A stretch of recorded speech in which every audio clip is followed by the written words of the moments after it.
Hey there, Doug Smith. I'm broker-owner of DHS Realty, and today is the fifth day of my five-part series on working with a buyer.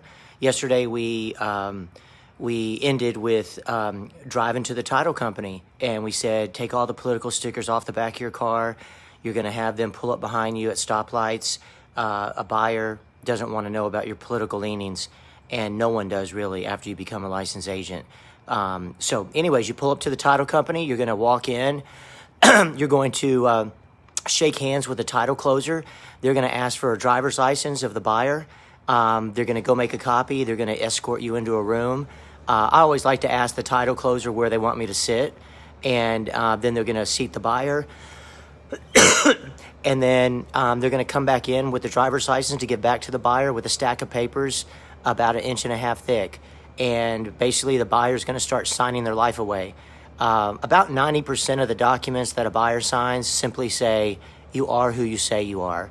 And then there's going to come down to two important documents that a buyer signs. One's called a note. It's a promise to pay. It's going to have the interest rate, the principal and interest, the first payment and the last payment. Maybe they'll attach an amortization schedule. It's the second one that people really need to understand, a simple way to explain it to a buyer.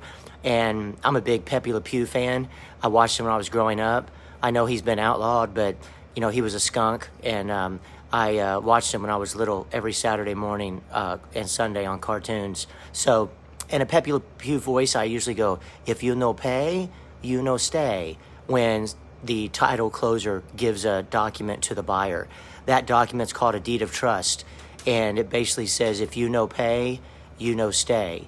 And in it, it has the name of a trustee. And the trustee is somebody that starts foreclosure proceedings. Looks like we're starting to rain.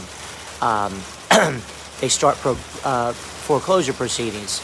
You've got to pay, you know, your taxes, your mortgage, mandatory HOA, and anybody that does work on your house. You have to pay those four people, and then nobody can take your home away. So that document basically says, if you no pay, you no stay. I'm glad I have this pergola. I'm not getting wet at all. So anyway, after the buyer signs those documents, the title closer gets up and they leave and go make copies of everything that the buyer signed.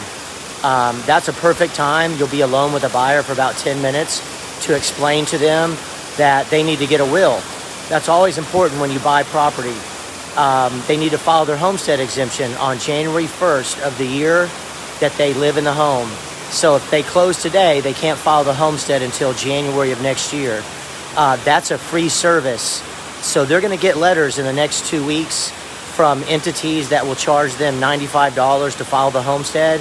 What I always tell a buyer is, hey, anything you get in the mail from here on out, take a picture and send to me, and I'll tell you whether you need to pay for it or not. And then obviously, I usually bring a soaker hose as a gift to the seller, to the buyer. A soaker hose. It's not pronounced soca. It's soaker. S-O-A-K-E-R. It's a soaker hose. And you can go get one at Home Depot, buy a little Y connector that screws onto a faucet that makes two faucets, and then it runs around the house. You put it about 2 inches from the foundation, and you water the foundation about once a week in the winter and about twice a week in the summer for about 10 minutes every third day. If you give them a soaker hose, that's a really neat gift. It's going to be under $50, and at the end of the day, it's something that can help maintain their investment. At that point, I just look at them and say to my buyers, I'm real comfortable with them. I'm good friends with most of my buyers. I just go, hey, man, or woman. Hey, I don't say, hey, woman, but I just go, hey, just you know, I'll represent you with the same vigor and the same tenacity, the same persistence, the same advocacy with all your family that I did with you. And I want all your real estate business. You've got to know that a buyer is going to be selling every three to 5 years in DFW, and that is somebody that you can always work with. So sure, get a contact manager, but follow them on social media, because what doesn't change is usually their social media account. What could change is their email address. So the greatest free contact manager is social media: Instagram, Facebook, Twitter, LinkedIn, Instagram, and YouTube.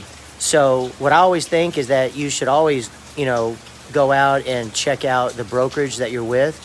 Go to Twitter, type in your broker name, see who pops up. Go to Haystack, type in your broker name, see who pops up. Because they're going to be recommending that you get these accounts. So you do want to look at theirs to see how professional they are. Y'all be safe and go get some.